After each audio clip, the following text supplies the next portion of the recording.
உங்கள் அனைவருக்கும் இயேசு நாமத்திலே எல்லாருக்கும் வாழ்த்துக்கள்.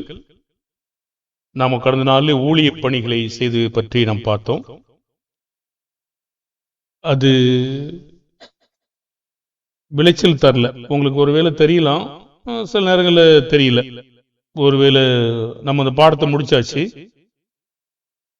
இன்னும் நம்ம வேற ஒரு பகுதிக்கு போறோம். நிழலும் பொருளும், அந்த மாதிரி ஒரு பாடத்தை நம்ம முழுமையா படிப்போம்.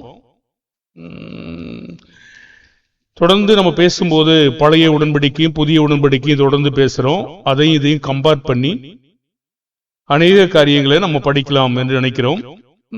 எந்த அளவுக்கு நம்ம படிப்போம் அப்படின்னு பார்ப்போம். முதலாவது எந்த வசனத்திலிருந்து ஆரம்பிக்கிறோம் என்றால், அதை படிப்பதற்கு ஒரு காரணம் இருக்கு. நாம ஒவ்வொரு சூழ்நிலையிலையும் நேர பழைய பிரமாணத்துக்கு போறோம், பிறகு புதிய பிரமாணத்துக்கு வரோம். பழைய பிரமாணத்துல காரியங்களை சொல்றோம், பிறகு புதிய பிரமாணத்தை ஒப்பிட்டு பார்க்கிறோம். இப்படியே நம்ம தொடர்ந்து பேசிக்கிட்டே இருக்கிறோம். அது முழுமையாக நாம படிப்பதற்கு ஒரு திட்டம் வச்சிருக்கிறோம். அதை நம்ம படிக்கலாம். கொலோசையர் 2ஆம் அதிகாரம் 17வது வசனம். கொலோசையர் 2:17. அவைகள் வரும் காரியங்களுக்கு நிழலாயிருக்கிறது, அவைகளின் பொருள் கிறிஸ்துவை பற்றினது. சரி, நீங்க மேலே படிச்சீங்கன்னா நியாயப்பிரமாணத்தை பற்றி தான் பேசுது. மேலே ஒரு 2 வசனம் முன்னாடி படிங்க. 15, 16 படிங்க. துரைத்தனங்களையும் அதிகாரங்களையும் முறிந்து கொண்டு வெளியரங்கமான கோலமாக்கி அவைகளின் மேல் சிலுவையில் வெற்றி சிறந்தார். ஆகையால் போஜனத்தையும் பானத்தையும் குறித்தாவது, பண்டிகை நாளையும் மாத பிறப்பையும் ஓய்வு நாட்களையும் குறித்தாவது ஒருவனும் உங்களை குற்றப்படுத்தாதிருப்பானாக. சரி, அப்ப போஜனம், பானம், பண்டிகை நாட்கள், இதெல்லாம் நியாயப்பிரமாணத்தினுடைய காரியங்கள். அதாவது நம்ம பாடத்திட்டத்துல பாத்தீங்கன்னா அது ஒரு நிழல். பொருள் ஒரே ஒருவரை மட்டும்தான் சார்ந்திருக்கு. பொருள் கிறிஸ்துவை பற்றினது, வேற யாரை பற்றியும் சொல்லல. நியாயப்பிரமாணத்தினுடைய நிழலுக்கு தொடர்பான வரக்கூடிய பொருள் என்ன அப்படின்னு பாத்தீங்கன்னா, தொடர்ந்து நிழலையே பார்த்துட்டு வந்தோம். கடைசியில அது பொருள் தான் இருக்கிறது. அடுத்த கருத்து, மையினால் அல்ல, தேவனுடைய ஆவியினால். 2 கொரிந்தியர் 3ஆம் அதிகாரம் 3வது வசனம்.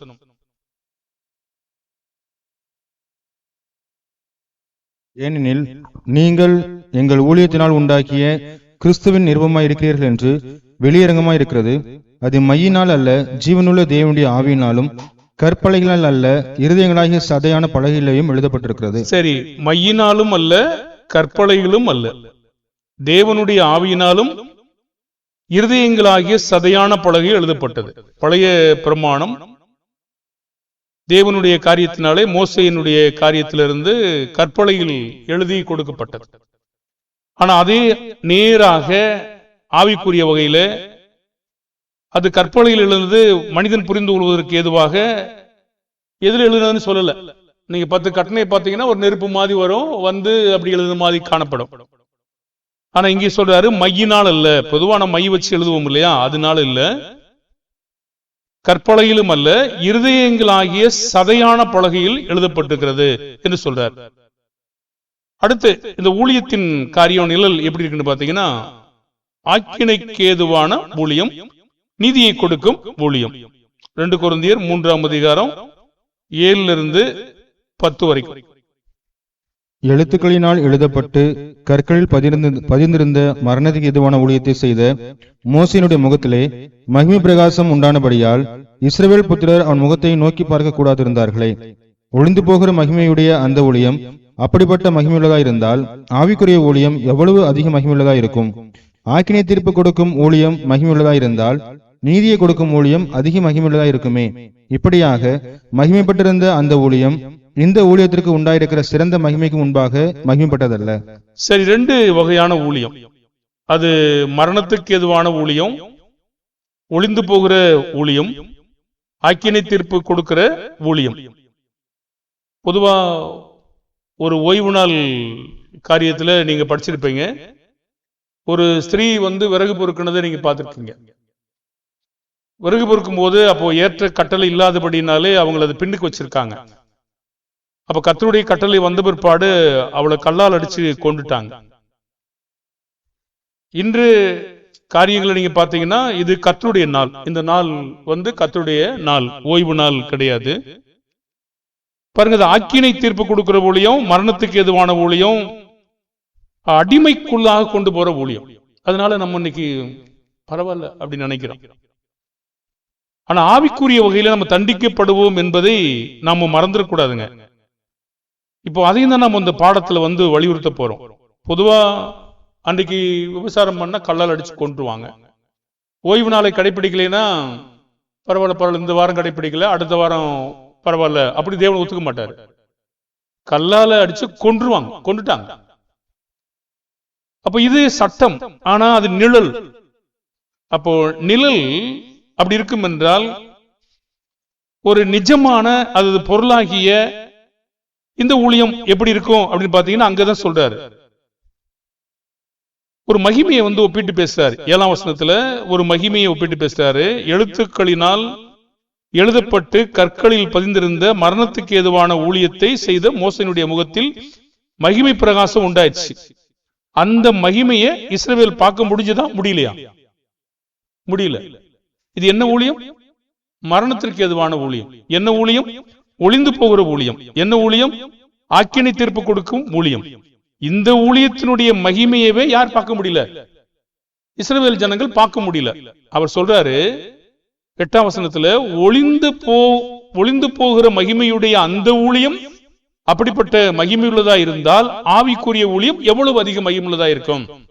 அப்படியானால் இந்த கர்த்தருடைய நாள் என்பது மிகுந்த விசேஷித்த நாளா? நிச்சயமாக. நாம விரும்பும் போது தேடுகிற நாள் இல்லைங்க, அவர் என்ன விரும்புகிறார் என்று சொல்லுகிற நாள். ஓய்வு நாள் தான் இப்ப நான் உங்களுக்கு சொல்றேன், கர்த்தருடைய நாளை சொல்லல. ஏசாயா தீர்க்கதரிசன புஸ்தகம்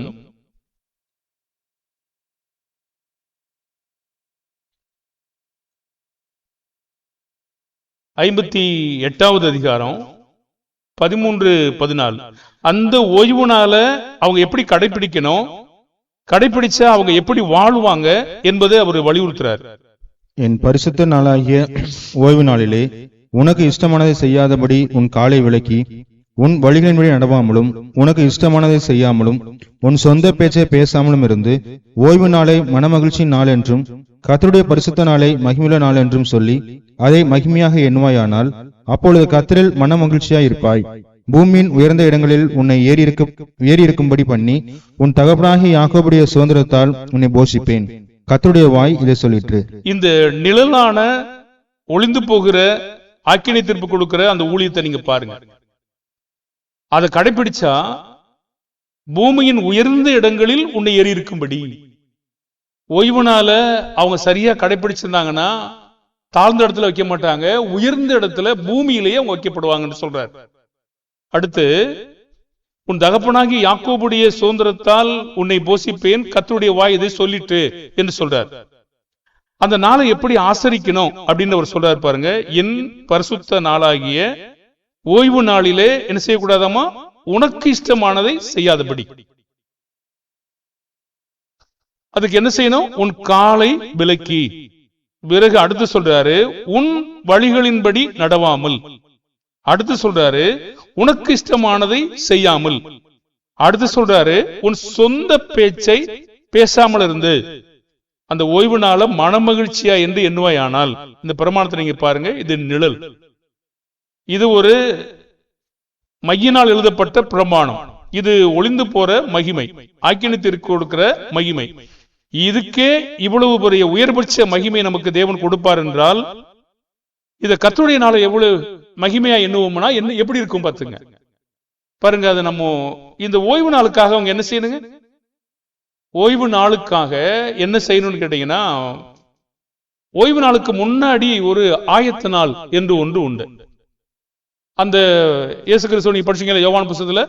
ஆயத்த நாளா இருந்த போது சிலுவையில் இராதபடி இயேசு கிறிஸ்துடைய சரீரத்தை செய்தாங்க, இறக்கிட்டாங்க. ஏன்னா ஓய்வு நாள் தீட்டுப்பட்டு போயிடும் அப்படிங்கிறதுக்காக ஆயத்த நாள்லயே ஒழுங்குபடுத்திருக்காங்க. நீங்க யோவான் சுவிசேஷம் மத்தேயு படிச்சீங்கன்னா தெரியும். வாரத்தின் முதல் நாளும் ஓய்வு நாளும் ஒண்ணு இல்ல, உங்களுக்கு தெரியும். மத்த 28ஆம் அதிகாரம் 1ஆம் வசனம். வாரத்தின் ஓய்வு நாள் முடிந்து வாரத்தின் முதல் நாள் விடிந்து வருகையில் அப்படின்னு இருக்கு. நீங்க யோவான் 20ஆம் அதிகாரம் 19ஆம் அதிகாரம் படிச்சீங்கன்னா ஆயத்த நாள் என்று ஒரு நாள் இருக்கு. அந்த ஆயத்த நாள்ல அவங்க சாப்பாடு சமைச்சு வச்சுக்கணும். அவங்களுக்கு தேவையான அனைத்தையுமே செஞ்சு வச்சுக்கணும். பிறகு ஓய்வு நாள்ல எதுவுமே செய்யக்கூடாது. இதெல்லாம் என்னதுங்க? நிழல். நெல் ஒரு நிழலே இப்படி இருக்கணும்னா ஒரு கர்த்தருடைய நாளுக்காக நீங்க என்ன இருக்கணும்? இரவு ரொம்ப நேரமா நீங்க தூங்காம இருக்கக்கூடாது. ஒரு கர்த்தருடைய நாளுக்காக நீங்க உங்களை ஆயத்தமா வச்சு, அதுக்கான ப்ரிப்பேரா வச்சு, உங்களுடைய சரீரத்தை உற்சாகம் அடையும்படி வச்சு, தூக்கத்தை கெடுக்காம வச்சு, நீ கர்த்தருடைய நாளுக்காக ஆயத்தமா இருக்கிற வேலை செஞ்சீங்கன்னா கர்த்தர் உங்களை உயர்ந்த இடத்துல வைப்பாரா வைக்க மாட்டாரா? நிச்சயமா. பூமியில சொல்ல கண்டிப்பா வச்சிருப்பேன் சார், சுதந்திரத்தை உங்களுக்கு கொடுப்பேன்றார். ஆனா இதுக்காக நம்ம சனிக்கிழமை நாட்கள்ல நம்முடைய நேரங்கள் எல்லாம் கர்த்தருடைய வேலைக்கு இதற்காக ஆயத்தமானமோ கொடுக்காம கர்த்தருடைய நாளுக்காக நம்ம விட்டுட்டோம்னா என்ன ஆயிடுவோம்? ஏமாந்து இருப்போம். கேள்வியானது, ஒரு நிழலுக்கே இப்படிப்பட்ட காரியம் இருக்குமானால் ஒரு பொருளுக்கு நம்ம எவ்வளவு முக்கியத்துவம் கொடுக்கணும் அப்படிங்கறதான் பாடம். இது ஒரு ஒளிந்து போகிற ஊழியம். 2 கொரிந்தியர் 3ஆம் அதிகாரம் 11, 12, 13. அன்றியும் ஒளிந்து போவதே மகிமையுள்ளதாய் இருந்ததானால் நிலைத்திருப்பது அதிக மகிமையுள்ளதாய் இருக்குமே. நாங்கள் இப்படிப்பட்ட நம்பிக்கையை உடையவர்கள் ஆதலால் மிகவும் தாராளமாய் பேசுகிறோம். மேலும் ஒளிந்து போவதின் முடிவை இஸ்ரவேல் புத்திரர் நோக்கி பாராதபடிக்கு மோசே தன் முகத்தின் மேல் முக்காடு போட்டுக் கொண்டது போல நாங்கள் போடுகிறதில்லை. அவர் சொல்றார், ஒளிந்து போற ஊழியம், நிலைத்திருக்கிற ஊழியம். நம்ம நிழலும் பொருளும் பார்த்தோம், மையும் தேவனுடைய ஆவியும் பார்த்தோம், கற்பலகையும் இருதயமாகி சதையும் பார்த்தோம், ஆக்கினை பார்த்தோம், நீதியை கொடுக்கிற ஊழியத்தை பார்த்தோம். ஒளிந்து போகிற ஊழியம், நிலைத்திருக்கிற ஊழியம் இப்பொழுது பார்த்துட்டு இருக்கோம். அப்ப ஒளிந்து போகுவதே மகிமையுள்ளதா இருந்ததானால் நிலைத்திருப்பது அதிக மகிமுள்ளதா இருக்குமே என்று சொல்றார். அப்ப இந்த ஊழியங்கள் இப்படி இருக்கிறது, அதனால தாராளமா பேசுறாங்க. புதிய ஏற்பாட்டு ஆராதனையும் பழைய ஏற்பாட்டு ஆராதனையும் பார்க்க போறோம். எபிரேயர் 8ஆம் அதிகாரம் 5வது வசனம், அதன் நிழலும் பொருளும். எபிரேயர் 8:5. இவர்கள் செய்யும் ஆராதனை பரலோகத்தில் உள்ளவைகளின் சாயலுக்கும் நிழலுக்கும் ஒத்திருக்கிறது. அப்படியே மோசே கூடாரத்தை உண்டு பண்ண போகையில் மலையிலே உனக்கு காண்பிக்கப்பட்ட மாதிரியின்படியே நீ எல்லாவற்றையும் செய்ய எச்சரிக்கையாயிரு என்று தேவன் அவனுக்கு கட்டளையிட்டார். ஒரு நிழலான, ஒரு ஒளிந்து போகிற, ஒரு மரணத்துக்கு எதுவான, ஒரு ஆக்கினை தீர்ப்பு கொடுக்கிற, ஒரு சதையான பலகை எழுதப்பட்ட, மையினால் எழுதப்பட்ட நிழலா இருக்கிற இந்த ஊழியத்தை குறித்து மோசே எப்படி இருக்கணுங்க? ஜாக்கிரதை. ஜாக்கிரதையுடைய இன்னொரு பொருள் யாராவது சொல்லுங்க. மெய்ப்பொருள். ஜாக்கிரதையினுடைய இன்னொரு மெய்ப்பொருள் சொல்லுங்க. ஆங்கில வார்த்தை, கிரேக்க வார்த்தை, எது பார்த்திருந்தாலும் உங்களுக்கு தெரியுமா? வேகமாக. வேகத்துக்கு இன்னொரு வார்த்தை என்னங்க? சுறுசுறுப்பாக அல்லது விரைந்து. ஜாக்கிரதை என்ற வார்த்தைக்கு விரைவாக, சுறுசுறுப்பாக, வேகமாக என்று அர்த்தம். பாருங்க, அப்ப நீங்க இந்த பழைய ஏற்பாட்டு ஆராதனையினுடைய காரியங்களை செய்வதற்கு மோசே எல்லாவற்றையும் செய்வதற்கு எப்படி இருக்கணுமா? எச்சரிக்கையாக. எச்சரிக்கைனா என்ன? இன்னொரு பொருள் என்ன சொல்லுவோம்? எச்சரிக்கை இன்னொரு பொருள் என்ன சொல்லுவோம்? கிட்ட போறதுக்கு உனக்கு பயம் இல்லையாப்பா அப்படி சொல்லுவாங்களா? ஒரு மண்டவோடு போட்டிருக்கு, எச்சரிக்கையாருன்னு சொல்லுவாங்களா? பெரும்பாலும் பயந்துருப்பா அது கிட்ட போகும்போது சொல்லுவாங்க. என்ன சொல்லுவாங்க? கரண்ட் கிட்ட போகும்போது நீங்க என்ன செய்வீங்க? அந்த சகோதரனை ஒரு வாட்டி கரண்ட் அடிச்சிருச்சு. நம்ம இருதயரசனுடைய குழந்தைய ஒருத்தர் கரண்ட் அடிச்சிருச்சு, கையை பிடிச்சிக்கிச்சு. நீங்க அங்க போய் விளையாடுவீங்களா? இது ஒரு மான் குட்டி போல அல்லது ஒரு அணில் குஞ்சி போல, புறா குஞ்சி போல விளையாண்டுக்கிட்டு இருப்பீங்களா? கரண்டோட எங்க எப்ப படுதுன்னே தெரியாது உங்களுக்கு. இந்த மிஷின் இருக்கிற வேலையை பார்த்துருக்கீங்களா? இந்த வால் அறுக்கிறாங்களே, மரம் இருக்கிறாங்களே, அந்த மிஷின் பார்த்துருக்கீங்களா? அறுத்துட்டு அப்பப்போ ஆஃப் பண்ண முடியாது, ஸ்டார்ட் பண்ணும். அப்ப இப்பதான் ஒரு வேலை சுவிட்ச் வச்சா வச்சிருப்பாங்க, பெரும்பாலும் இழுத்து கொஞ்சம் ஸ்டார்ட் பண்ண வேண்டிய ஒரு சில வச்சிருப்பாங்க. அதை அணைக்க மாட்டாங்க, அது இப்படி போயிட்டே இருக்கும். லேசா காத்துப்பட்டு வேட்டிட்டு டக்கு இழுத்துக்கும். அதே மாதிரி இந்த மிஷின், சுத்திர மிஷின் நீங்க லேசா கொஞ்சம் சிலுப்புனீங்கன்னா ரெடிக்கும், வேக மாட்டோம். அப்படி கழுத்தை நிறைய பேர் வெட்டிடும். பாருங்க, அது எங்க வெட்டும்னு தெரியாதுங்க, எங்க கொண்டு போகும் தெரியாது. நீங்க அது ஓடுற ஓட்டத்துல விடலைன்னா, கொஞ்சமா நீங்க திணறினீங்கன்னா, அதை மாத்தினீங்கன்னா அது போயிடும். இப்போ ஜாக்கிரதை இல்லைன்னா அது என்ன ஆகும் அப்படிங்கிறத கருத்து. அவர் பழைய ஏற்பாட்டு ஒரு ஆராதனை காரியத்துல அவர் எச்சரிக்கை இல்லைன்னா, பயந்து இல்லைன்னா என்ன ஆகும் சொல்லுவாங்க பாருங்க. ஜாக்கிரதை, எச்சரிக்கை, பயந்துரு. அப்புறம் சொல்லுவாங்க கவனம். சொல்லுவாங்களே, கவனம் சொல்லிருக்காங்களா? பத்திரம், கவனம். எத்தனையோ வார்த்தை இருக்கிறதுக்கு. நீங்க ஒரு காரியத்தை செய்யும் போது பத்திரமா, கவனமா, எச்சரிக்கையா. அப்ப எச்சரிக்கை என்பது உயர்பட்ச வார்த்தை. பாருங்க, எச்சரிக்கையா வந்திருக்கலன்னா நம்ம என்ன ஆயிடுவோம்? அப்ப ஒளிந்து போற ஒரு ஆராதனை நிழல் இந்த மாதிரி இருக்கும் என்றால், ஒரு நித்தியமான, நிரந்தரமான, ஒரு அழிந்து போகாத இந்த ஆராதனைக்கு நீங்க எவ்வளவு முக்கியத்துவம் கொடுக்கணும்? நானும் நீங்களும் ரொம்ப ரொம்ப ஜாக்கிரதையா இருக்கணும். ஜெபத்தோட அதற்காக காத்திருந்து, அதற்காக ஜெபித்து விட்டு, அது சரி நம்ம மனதையும் நம்முடைய எல்லாத்தையும் ஆயத்தப்படுத்தி, எல்லாம் ஒழுங்குபடுத்தி, ஏதாவது பகை இருக்குமானால் மன்னிப்பு கேட்டு, எல்லாத்தையும் ஒழுங்குங்கிறவமா வந்து உட்கார்ந்துருக்கணும். அப்பதான் அந்த ஆராதனை வந்து சரியா இருக்கும். இல்லைன்னா என்ன செய்ய முடியும்? வீட்டுல சண்டை போட்டு நான் ஆராதனைக்கு வந்தேன்னா தேவன் ஏற்றுக்கொள்வாரா? எப்படி ஏற்றுக்கொள்வாரு? அங்க கெட்ட வார்த்தை பேசிட்டு வந்தேன்னா ஏற்றுக்கொள்வாரா? ஏற்றுக்கொள்ள மாட்டாரு, ஏற்றுக்கொள்ளவே மாட்டாரு. ஏன்னா உன் பலியை வச்சுட்டு போய் அவனோட செய்ய வந்து ஒப்புரவாகு அப்படின்றார். இப்போ ஒரு ஒரு ஒரு எந்த ஒரு காரியத்தையும் நம்ம உண்மை இல்லாத பட்சத்துல அது ஒப்புரவாகலைன்னா அது மன்னிக்கப்படாமலே போயிடும். அப்ப பழைய ஏற்பாட்டு ஆராதனையினுடைய திட்டம் என்னன்னு கேட்டீங்கன்னா, அது ஒரு நிழல்.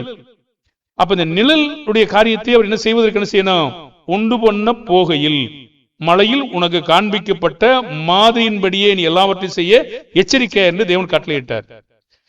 இப்போ நம்ம அடுத்த பக்கத்துக்கு போறோம். இந்த நிழல் பத்தி முந்தின உடன்படிக்கை போல இல்லாத உடன்படிக்கை இது. எபிரேயர் 8ஆம் அதிகாரம் 9-10. அவர்களுடைய பிதாக்களை எகிப்து தேசத்திலிருந்து கொண்டு வரும்படிக்கு நான் அவருடைய கையை பிடித்த நாளிலே அவர்களோடு பண்ணின உடன்படிக்கையை போல இது இருப்பதில்லை. அந்த உடன்படிக்கையிலே அவர்கள் நிலைநிற்கவில்லையே, நானும் அவர்களை புறக்கணித்தேன் என்று கர்த்தர் சொல்லுகிறார். அந்த நாட்களுக்கு பின்பு நான் இஸ்ரவேல் குடும்பத்தாரோடு பண்ணும் உடன்படிக்கையாவது, என்னுடைய பிரமாணங்களை அவர்களுடைய மனதிலே வைத்து அவருடைய இருதயங்களில் அவைகளை எழுதுவேன். நான் அவர்கள் தேவனாயிருப்பேன், அவர்கள் என் ஜனமாயிருப்பார்கள். அப்ப முந்தின உடன்படிக்கையானது எதுல எழுதப்படல? சரி, அப்ப எதுல எழுதப்படல சொல்லாவிட்டாலும் பிந்தின உடன்படிக்கையானது எங்கே எழுதப்பட்டிருக்கிறது? இருதயங்களாகிய சதையான பலகையில் இருதயங்களில் அவைகள் எழுதுவேன், நான் அவருடைய தேவனாயிருப்பேன் சொல்றாரு. மனதிலே வைத்து, ஆழ்ந்த சிந்தையில், ஆழ்ந்த மனதில். அந்த வார்த்தை நீங்க பாத்தீங்கன்னா கிரேக்ல செக் பண்ணி பாத்தீங்கன்னா ஆழ்ந்த மனதில் ஒரு வார்த்தை இருக்கு. அப்போ இது முன்னாடி எப்படி இருப்பாங்கன்னா அந்த உடன்படிக்கை போல இருக்கிறது இல்லையாமா. அப்ப அந்த உடன்படிக்கை எப்படி இருந்தது? இருப்பது இல்லை சொல்றாரு. அப்ப அந்த உடன்படிக்கை பாத்தீங்கன்னா பயங்கரமானது, தப்பவே முடியாது. அதுலயுமே அந்த மக்கள் தொடர்ந்து பாவிகளா இருந்து கொண்டே வந்தாங்க. பாருங்க, நம்ம சில நேரங்களில் பலவீனன் ஆகிறோம், சில நேரங்களில் பலமாகிறோம். இந்த தேவனுடைய பிரமாணங்களை பொறுத்தளவுல நம்ம எப்பவுமே சோர்வா இருக்க கூடாது, எப்பவுமே சுறுசுறுப்பா இருக்கணும். ஒரு வார்த்தை இருக்கு, நீங்க படிச்சுக்கீங்களா? தேவனுடைய வீட்டில் நடக்க வேண்டிய வகையை நீ அறியும்படி ஒரு வார்த்தை இருக்கா? தீமோத்தேயுல படிக்கலையா? 1 தீமோத்தேயு 3:15. அந்த வேலை வந்து எப்படி விவரிக்கப்படுதுன்னு கேட்டீங்கன்னா 1 தீமோத்தேயு 3:15. தாமதிப்பேனாகில் தேவனுடைய வீட்டிலே நடக்க வேண்டிய வகையை நீ அறியும்படி இவைகளை உனக்கு எழுதுகிறேன். வகைன்னு ஒரு வார்த்தை இருக்கா? அது சுறுசுறுப்புன்னு பேர். அப்ப தேவனுடைய வீட்டில் நடக்க வேண்டிய வேலையானது எப்போதுமே தொய்வே கிடைக்க கூடாதுங்க. அது எப்பவுமே சுறுசுறுப்பா தான் இருக்கணும். பாருங்க, எந்த ஒரு பிரசங்கத்தையாவது நான் ஒரு சோர்வா எப்பா நீ செஞ்சதா நீ சொல்லியிருக்க முடியும்? உங்களை சொல்ல முடியுமா? எந்த பிரசங்கத்தையாவது ஏதோ படிப்போம், சரி எந்த வசந்த படிங்க, ரைட் இப்படி படிங்க, ரைட் இப்படி எப்பா சோர்வா தூக்கத்துல இல்ல உற்சாகத்தை இழந்து நீங்க பண்ணதை நீ பாத்திருக்கீங்களா? எப்பா நீங்க பாத்திருக்கீங்களா? தேவனுடைய வேலையானது நீங்க முழு நோக்கமும் இது மனிதனுக்கு அல்ல, தேவனுக்கு. அப்ப தேவனுக்கு செய்யற வேலையானது எப்போதும் சுறுசுறுப்பா இருக்கணும். ஒருவேளை சரீரத்துல நான் பலவீனமா இருக்கலாம், சரீரத்துல என்னுடைய சோர்வு இருக்கலாம், ஆனா நான் பிரசங்கிக்கிற முறையானது உங்களை கட்டுவிக்கிற எண்ணத்தோடு எப்பொழுதும் இது என்னுடைய வேலை இல்ல, தேவனுடைய வேலை, அது சுறுசுறுப்பாகவே இருக்கணும், எச்சரிக்கையா இருக்கணும், ஜாக்கிரதையா இருக்கணும், பயத்தோடு இருக்கணும். அப்ப ஒரு நிஜமான ஒரு வேலைக்கும் நல்லான வேலைக்கும் அதுவே அவ்வளவு பவர்ஃபுல்லான தேவன் ஒரு வேலை செய்வார் என்றால், இந்த உடன்படிக்கையை வந்து நம்ம என்ன செய்யணும்னா ஆழ்ந்த மனதில் இருக்கிறபடினாலே நம்ம இன்னும் ஜாக்கிரதையாக மேலோங்கி நாம செய்யணும். பலவீனமா ஆகவே கூடாது. சாத்தான் நம்மள சோர்வாக்கிடுவான். சாத்தானுக்கு இடமே கொடுக்க கூடாது. பாருங்க, சாத்தானுக்கு இடம் கொடுக்காம இருப்போம்னா தேவன் நம்மளை உயர்த்துவார். பாருங்க, அப்ப இருதயங்களில் அவை எழுதுவேன், நான் அவர்கள் தேவனாய் இருப்பேன், அவர்கள் என் ஜனங்களா இருப்பார்கள். இந்த உடன்படிக்கை பற்றி சொல்லும் போது இந்த நிழலான உடன்படிக்கை மாறும் உடன்படிக்கை, நிஜமானது மாறாத உடன்படிக்கை. இந்த உடன்படிக்கையை கொடுக்கும் போதே மாறும் உடன்படிக்கையாக தான் கொடுத்திருக்காரு. ஜனங்கள் எப்படி நடப்பார்கள் என்று தேவன் பார்த்திருக்கார். இந்த உடன்படிக்கையில் ஜனங்கள் எப்படி நடந்து கொள்கிறார்கள் என்று பார்த்திருக்கார். அவர்கள் நிலை நிற்கவில்லை. அந்த உடன்படிக்கையை மாத்திட்டார். பிறகு இன்றைக்கு மக்கள் சொல்றாங்க, இந்த பாலியல் துன்புறுத்து கொடுக்கிறவங்களை மொத்தமா போட்டு அடிச்சு கொண்டா மாறிடுவாங்க. நீங்க எங்க குறைஞ்சுக்க நீங்க பார்க்க முடியும்? செஞ்சுக்கிட்டு தான் இருக்காங்க ஜனங்கள். இஸ்ரவேல் மக்களுக்கு விபச்சாரம் பண்ண என்ன செய்யணுங்க? கல்லால் அடிச்சு கொன்றணும். எத்தனை மக்கள் மாறினாங்க? இல்ல. செத்தாலும் ஜாமனை தவிர செஞ்சுக்கிட்டே இருப்பேன் தான் இருந்தாங்க. மனிதனுடைய இருதயம் பாருங்க, மனிதன் தேவனுக்கு பயப்படுகிறது கிடையாது. இந்த மாதிரி காரியங்கள் இருக்கிறாங்க. இந்த உடன்படிக்கை மாறும் உடன்படிக்கை. ஏன்னா மாற்றும் என்று சொல்லியிருந்தார். ஆனால் புதிய உடன்படிக்கையானது ஒரு மாறாத உடன்படிக்கை. எரேமியா 31ஆம் அதிகாரம் 31 33 வரைக்கும்.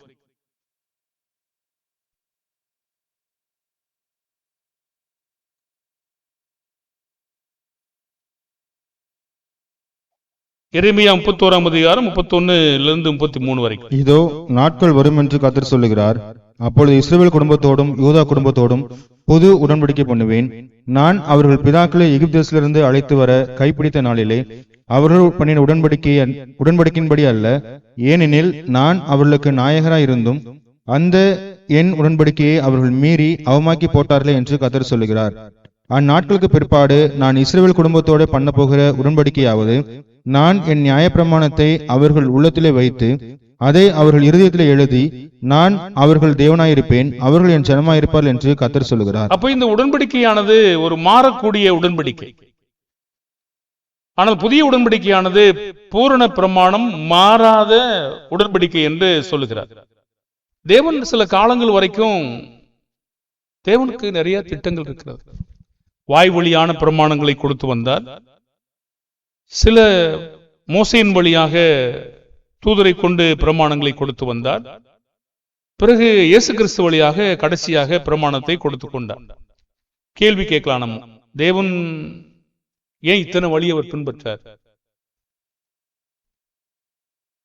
ஒவ்வொரு வழியை பின்பற்றும் போது மனிதனை தேவன் கண்டுபிடிக்கிறார். நமக்கான காரியங்கள் காலங்கள் வரும்பொழுது தேவன் நம்முடைய இருதயங்களை கண்டுபிடிக்கிறார். பேதுருவுக்கான சந்தர்ப்பம் வரும்போது பேதுருடைய இருதயத்தை தேவன் கண்டுபிடிக்கிறார். ஆமா தானே? ஆம். எப்படி செய்கிறார் என்று கண்டுபிடிக்கிறார். ஒருவர் அம்மை நோயினாலே படுத்திருந்து எழுந்து வந்தார், ஆராதனைக்கு வந்தார். அவர் ஒரு சகோதரன் ஜெபம் பண்ண சொல்லி கொடுத்தார். அவர் ஜெபம் பண்ணவே முடியாது. என்ன ஜெபம் பண்ண முடியாது? அவர் பேசுறத நான் பார்த்திருக்கேன். என்ன ஜெபம் பண்ண முடியாது? இப்ப நான் என்ன கண்டுபிடிச்சேன்னா, வாயில புண்ணலாம் இல்ல, அவருக்கு அது விருப்பம் இல்ல.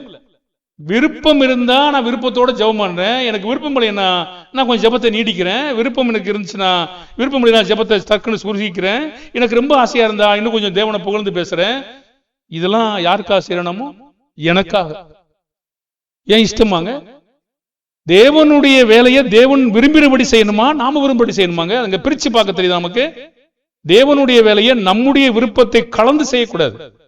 எனக்கு விருப்பம் இருக்கு இல்ல, எனக்கு அடி விழுந்து இருக்கு விழுகல, எனக்கு அழுகையா இருக்கு இல்ல, நான் தேவனுக்கு என்று உனக்கு ஒரு வாய்ப்பு தந்தார்னா நான் மிக சிறப்பாக தேவனுக்கு என்ன செய்யணும்? ஜெபத்தை ஏறெடுக்கணும்.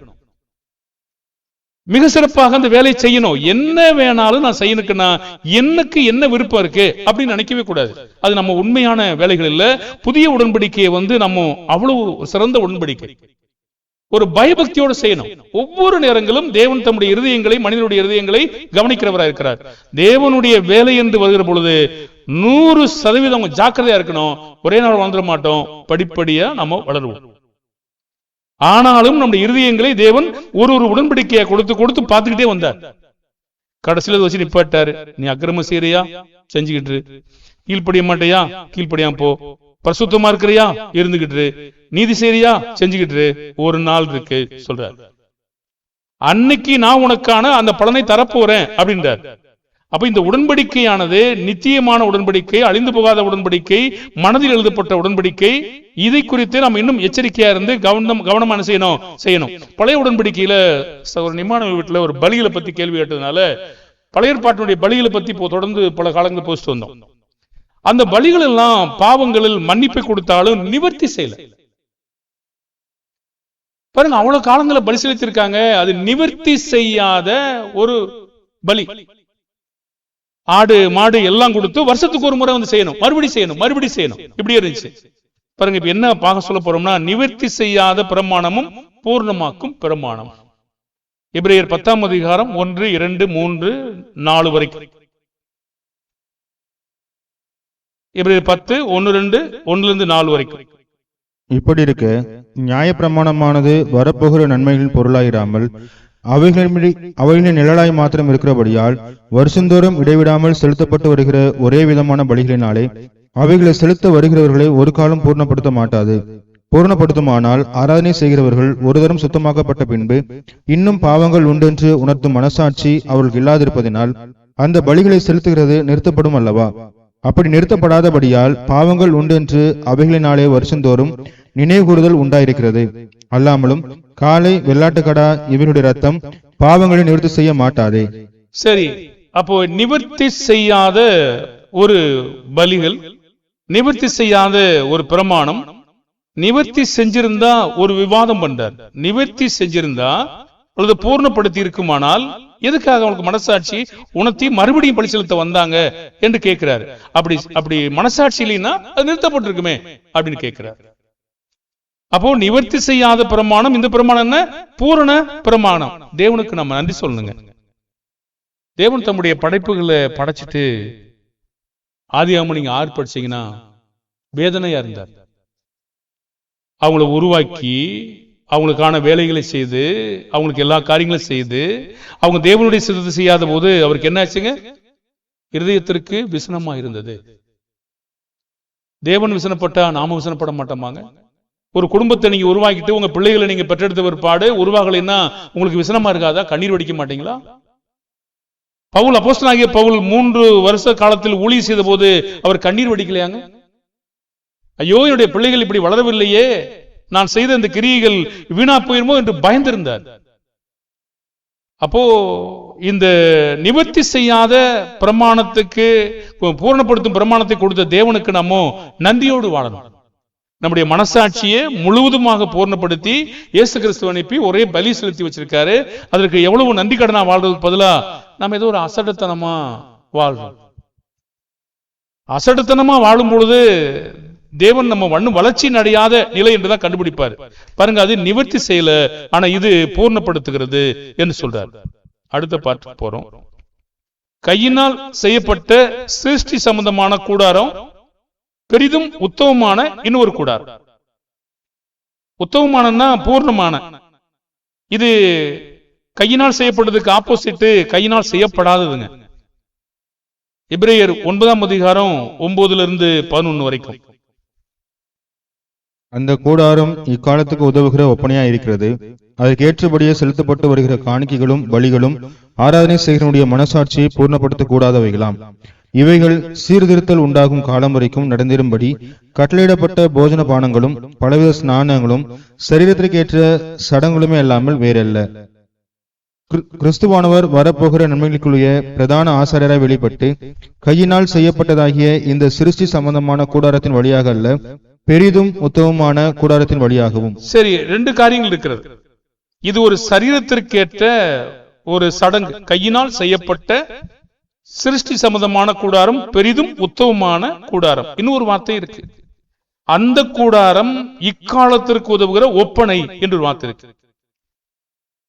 அதற்கேற்ற செலுத்தப்பட்டு வருகிற காணிக்கைகளும் பலிகளும் ஆராதனை செய்யனுடைய மனசாட்சியை பூர்ணப்படுத்த கூடாதவைகளாம். எது வரைக்கும்? சீர்திருத்தல் உண்டாகும் காலம் வரைக்கும். அது எந்த காலம்? கிறிஸ்து வந்த காலம் தான். அந்த காலத்துலதான் நடந்தேறும்படி கட்டளையிடப்பட்ட போஜனங்களும் பலவித ஸ்நானங்களும் சரீரத்திற்கேற்ற சடங்குகளை இல்லாமல் வேறல்ல என்று சொல்றார். அப்ப இது ஒரு கையினால் செய்யப்பட்ட சிருஷ்டி சம்பந்தமான கூடாரம். இன்றைக்கு நம்ம செய்யறது பெரிதும் உத்தமமான கூடாரம். அடுத்த கருத்து, பூமிக்குரிய பலிகளும் ஆவிக்கேற்ற பலிகளும். இது பூமிக்குரிய பலிங்கிறது அதிகமா தெரியும், அதனால ஆவிக்கேற்ற பலியை மட்டும் நம்ம படிப்போம். 1 பேதுரு 2ஆம் அதிகாரம் 5வது வசனம். 1 பேதுரு 2:5. ஜீவனுள்ள கற்களைப் போல ஆவிக்கேற்ற மாளிகையாகவும் இயேசு கிறிஸ்து மூலமாய் தேவனுக்கு பிரியமான ஆவிக்கேற்ற பலிகளை செலுத்தும்படிக்கு பரிசுத்த ஆசாரிய கூட்டமாகவும் கட்டப்பட்டு வருகிறீர்கள். சரி, அப்போ உங்களுக்கு தெரியும் ஒரு பூமிக்குரிய பலி எப்படி இருக்கக்கூடாதுங்க? குருடு, நெரிசல், கழலை, புண்ணு, சொறி, நீண்ட அவயவம், குறுகின அவயவம், இதெல்லாம் இருக்கக்கூடாதுங்க. அது என்ன? ஒரு தோற்றத்துல ஒரு பழுது இல்லாதது, பழுதற்றது, அது உத்தமமானது, ஒரு நிறைவான பலி. இன்னைக்கு ஆவிக்கேற்ற பலி அப்படின்றது என்னுடைய யோசனையும் என்னுடைய சிந்தையும் கலக்கும் போது அது என்ன ஆயிடும்? அது ஒரு முழுமையான பலியாக அது இருக்குமா? இருக்கவே இருக்காது.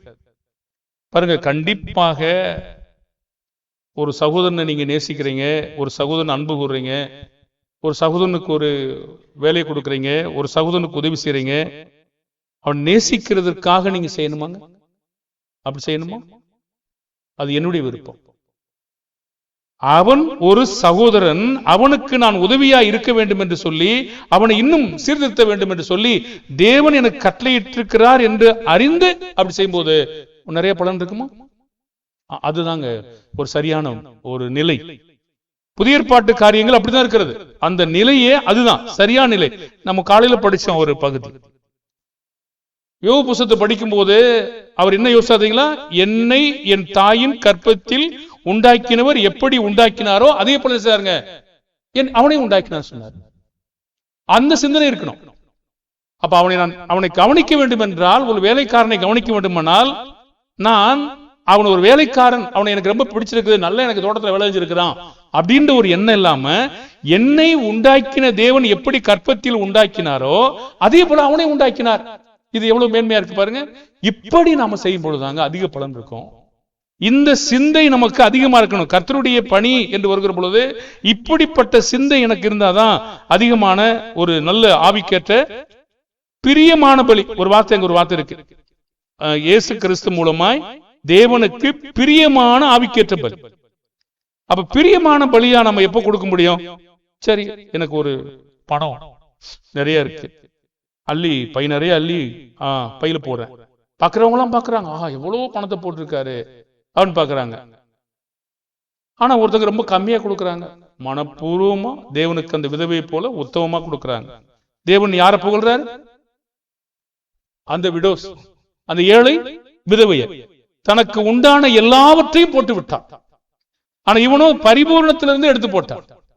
இப்போ கேள்வி என்னன்னா, நாம சில காரியங்களை ஆவிக்கேற்ற பலிகளை தேவன் விரும்புகிற பலி செய்யணும்னா, தேவன் எனக்கு ஒரு காரியங்களை கொடுத்திருக்கிறார், அதை பலிதற்ற ஒரு பலியா கொடுக்கணும். நமக்கு கர்த்தருடைய ஆராதனை கொடுக்கணுமா? இதுல எனக்கு விருப்பம், இதுல விருப்பம் இல்ல, இதுல விருப்பம், இதுல விருப்பம் இல்ல, இது இப்படிதான், அது என்னுடைய விருப்பத்தின் இப்படி செய்யறேன், அது பிரியமாங்க தேவனுக்கு? நம்ம வளரணும். நோவா அந்த பேழையிலிருந்து வெளியே வந்த உடனே முதல் தேவனுக்கு பலி செலுத்தும் பொழுது தேவன் அதை முகர்ந்தார் என்று ஒரு வார்த்தை இருக்கு. அப்படின்னா தேவன் நோவாவுடைய இருதயத்தை எவ்வளவு மேன்மையா பார்த்திருப்பார். இப்ப நோவாவும் தேவனுக்கு எவ்வளவு பிரியமா நடந்திருப்பார். அந்த மாதிரி நம்ம தேவனுக்கு ஒவ்வொரு வேலையும் செய்யணும். இது எப்பவும் செய்யணுங்க. சில நேரங்களை செஞ்சுட்டு சில நேரங்களை விட்டீங்கன்னா எல்லாம் என்ன ஆயிடும்? எசேக்கியேல் படிச்சுக்கீங்களாங்க? கொஞ்சம் படிச்சு பாருங்க. சில நேரங்களில் நம்ம அப்படி செய்யறோம், சில நேரங்களை விட்டுறோம், போச்சு, அது போயிடுன்றார். எசேக்கியேல் 18ஆம் அதிகாரம்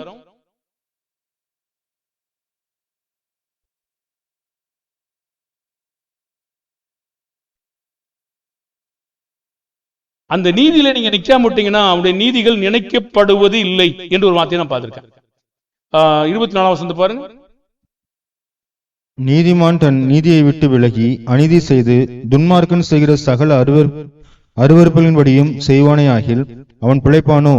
அவன் செய்த அவனுடைய எல்லா நீதிகளும் நினைக்கப்படுவதில்லை. அவன் செய்த தன் துரோகத்திலேயும் அவன் செய்த தன் பாவத்திலேயும் சாவான். நான் நினைச்சேன் தேவன் ஏற்கனவே ஒரு நல்ல காரியங்களை செஞ்சு அதை கழிச்சுக்குவார்னு பார்த்தேன். கழிச்சுக்கிட்டாரா? எல்லா நீதிகளையும் அவர் நினைப்பதில்லைன்னு சொல்லிட்டார். நீதிகளைத்தான் நினைக்க மாட்டேன்றாரு. ஏன்னா அது நீதி, அக்கிரமம். இந்த அக்கிரமத்தை கழிச்சிட்டு நீதி நினைக்க முடியாத பாருங்க. அந்த ஜாயிண்ட் நீங்க பாத்தீங்களா, அந்த இணைப்பு நீங்க பாக்குறீங்களா, கெடுத்துருது. நம்ம வாழ்ற வாழ்க்கை நம்முடைய மனதுக்கும் நம்முடைய இருதயத்துக்கும் தொடர்பானது. பாதி நீதி செய்து பாதி விரோதமா செய்யக்கூடாதுங்க. அந்த நீதியை விடாம நம்ம இருக்கணும். அப்பதான் தேவன்கிட்ட அந்த பலன் இருக்கும். இல்லைன்னா அந்த நீதி போச்சு, இப்ப முன்பிருந்தே போகணும். நோவாவுடைய உலகத்தை முதல்ல அழைச்சிட்டார் இல்லையா, திரும்பி என்ன செய்யாருங்க, திரும்பி முன்பிருந்தே வளர்ந்தார், வந்துச்சு. அப்போஸ்தலனாகிய பவுல் அந்த கலாத்திய மக்களத்துல 3ஆம் அதிகாரத்தை பாத்தீங்கன்னா, கிறிஸ்து உருவாகிற வரைக்கும் மீண்டும் என்ன செய்யார் பவுல், கர்ப்பவேதனை மீண்டும் அது எப்படி வரணுமோ மீண்டும் திரும்ப திரும்ப பழைய நிலைக்கு போயிடுச்சு. அது ஏன் அந்த பழைய நிலை என்னாச்சுங்க, நீதி இவங்க அழிச்சுக்கிட்டாங்களா, இல்ல. எப்போ அழியுது, நான் பொல்லாப்புக்கு திரும்பும் போது இந்த நீதி என்ன செய்தாமா, அழிக்கப்படுகிறது, போச்சு, நினைக்கப்படுவதில்லை. கிறிஸ்து உருவாகிற அளவுக்கு சந்திப்படைங்க, மீண்டும் கர்ப்பவேதனைப்படுகிறேன் என்று ஒரு வார்த்தையை நீங்க படிச்சிருக்கீங்க கலாத்தியர். அப்படி இப்படி போயிடக்கூடாது. நீங்க போறது கூட ஆச்சரியம் இல்லை, ஆனா நீங்க போக கூடாது. அப்படி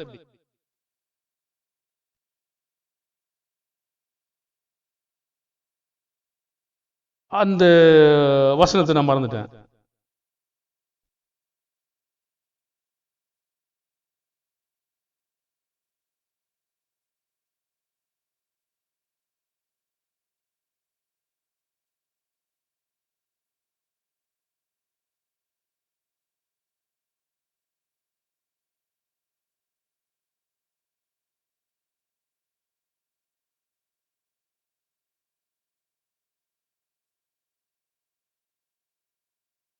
பத்தொன்பது 5:4-19.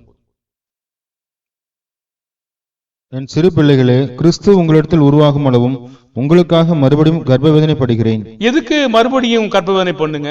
என் பிள்ளைதான் உருவாயிட்டாங்கல்ல, பாதி உருவானது பாதி அழிஞ்சு போச்சு, பாதியில இருந்து பண்ண முடியாதுங்க, மறுபடியும் கர்ப்பவேதனைப்பட்டுக்கிட்டே கிடக்கணும். பாருங்க, அந்த வார்த்தையை நீங்க கவனிச்சீங்கன்னா அதை இழந்துட்டாங்க அவங்க. பாருங்க, கொரிந்து மக்கள் பாத்தீங்கன்னா முன்னாடி கெட்டவங்களா இருந்தாங்க, பிறகு நீதிமானாக்கப்பட்டாங்க, பரிசுத்தமாக்கப்பட்டாங்க, திருப்பி என்னாச்சு, இழந்துட்டாங்க. திரும்ப அங்க போன உடனே இழந்து போயிடுவாங்க. ஆக நம்ம என்ன செய்யணும் கேட்டீங்கன்னா, இந்த ஆவிக்கேற்ற பலிகளை செலுத்தும் போது தேவனுக்கு பிரியமான பலிகளை செலுத்துவதில் நம்ம தொடர்ச்சியாக இருக்கணும். கொஞ்சம் நீங்க ஏமாத்தீங்கன்னா இருக்கிறதெல்லாம் போயிடும். சரி நம்ம கொஞ்சம் இது ஆசையா இருக்கு, கொஞ்சம் செஞ்சுக்கிடுவோம், அப்புறம் திரும்பிக்கிடுவோம், அப்படிலாம் செய்ய முடியுமா? ஏன் விருப்பமா? முடியாது. பாருங்க, தேவனுடைய காரியங்களை நம்ம எல்லா நீதிகளும் நினைக்கப்படாம போயிடும். ஆகையினால நம்ம தேவனுக்கு பிரியமான பலியை செலுத்துற ஒரு ஆவிக்கேற்ற பலி.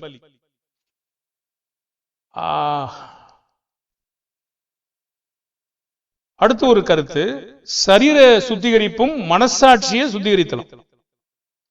எபிரேயர் 9:13, 13-14. அது எப்படி எனில், காளை, வெள்ளாட்டுக்கடா இவைகளின் ரத்தம் தீட்டுப்பட்டவர்கள் மேல் தெளிக்கப்பட்ட கடாரியின் சாம்பலும் சரீர சுத்தி உண்டாகும்படி பசுத்தப்படுத்துமானால், நித்திய ஆவியினாலே தம்மைத்தாமே பழுதற்ற பலியாக தேவனுக்கு ஒப்பு கொடுத்த கிறிஸ்துவனுடைய ரத்தம் ஜீவனுள்ள தேவனுக்கு ஊழியம் செய்வதற்கு உங்கள் மனசாட்சியை செத்த கிரிகளை சுத்திகரிப்பது எவ்வளவு நிச்சயம். எவ்வளவு உங்களுக்கு தேவன் நமக்கு நன்மையான காரியங்களை ஆச்சரியமா செஞ்சு கொடுத்திருக்காரு. அவர் தேவனுக்கு எப்பவுமே நன்றி நன்றி. நம்ம அவர் சமூகத்துல இருக்கிறது ரொம்ப மேன்மையானது. இன்னும் நம்ம நிறைய அந்த கருத்தை சொல்லிட்டு பிறகு நம்முடைய பாடத்துக்கு போவோம். அப்ப இன்றைக்கு நம்ம பார்த்த பகுதி என்னன்னு பாத்தீங்கன்னா, நிழலும் பொருளும். மையினால தேவனுடைய ஆவியினால, கற்பலையில இருதயமாகிய சதையில, ஆக்கினைக்கு ஏதுவாக நீதிக்கு ஏதுவாக, ஒளிந்து போகிற ஊழியம் நிலைத்திருக்கிற ஊழியம், பழைய ஏற்பாட்டு ஆராதனையும் புதிய ஏற்பாட்டு ஆராதனையும், முந்தின உடன்படிக்கை போல இல்லாத உடன்படிக்கை, மாறும் உடன்படிக்கை மாறாத உடன்படிக்கை, நிவர்த்தி செய்யாத பிரமாணம் பூர்ணமாக்கும் பிரமாணம், கையினால் செய்யப்பட்ட சிருஷ்டி சம்பந்தமான கூடாரம் பெரிதும் உத்தமமான கூடாரம், பூமிக்குரிய பலிகள், ஆவிக்கேற்ற தேவனுக்கு பிரியமான பலிகள், சரீர சுத்திகரிப்பு, மனசாட்சி சுத்திகரிப்பு. இன்னும் எருசலேம்ல தொழுகிறது, எங்கும் தொழுகிறது, பூமிக்குரிய ஆலயம், ஆவிக்குரிய ஆலயம், நீண்டு கொண்டே போ. இதெல்லாம் ஒரு ஆவிக்குரிய கருத்தினுடைய ஒப்பீடு. ஆகினால இந்த ஊழியத்தினுடைய மேன்மை எவ்வளவு பெரிது என்பது சிறப்பான ஒரு பகுதி. அதனால நீங்க இதை கவனமா நாம் கவனிங்க, பிறகு அதன்படி நடந்து கொள்ளுங்க. தேவன் உங்களை அதிகமாய் நன்றியோடு ஆசீர்வதிப்பார். தேவனுக்கு நம்ம நன்றியோடு இருக்கணும். இதனுடைய திட்ட வரைகுறிப்பு பார்த்தீங்கன்னா, பிதாவானவருக்கு எவ்வளவுக்கு திட்டம் இருந்திருக்கு, குமாரனை எப்படி பாடுபடுத்தி இருக்காரு, எவ்வளவு நமக்காக விளைஞ்சிருக்காருன்னு பார்த்தீங்கன்னா, நன்றியோடு நம்ம வாழ முடியும். அப்ப தேவன் விசனமாகிற அளவுக்கு நம்ம என்ன செய்யக்கூடாது, வேலைகளை செய்யக்கூடாது. ஆகையினாலே நம்ம தேவனை பிரியப்படுத்துகிற வேலைகளை நம்ம செய்யணும்.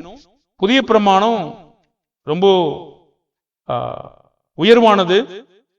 பழைய பிரமாணமே சொந்த பேச்சே பேசக்கூடாதுன்னா, புதிய பிரமாணத்துல எவ்வளவு நேரமா சொந்த பேச்சை பேசுறோம், அதெல்லாம் நம்ம டைட் பண்ணல. ஒரு அநேக காரியங்கள் அதில் இருக்கிறது. ஆனாலும் தேவன் நமக்கு இன்றைக்கு இரக்கமா இருப்பதற்காக நம்ம பாவம் செஞ்சிடக்கூடாது. எச்சரிக்கையா இருப்போம், கவனமா இருப்போம். தேவனை ஆசீர்வதிக்க அவருக்காக பிரமாணங்களை கடைபிடிப்போம். கர்த்தர் கீழ்ப்படுகிற பிள்ளைகளாகி நீங்கள் ஆசீர்வதிக்கப்படுவீர்கள்.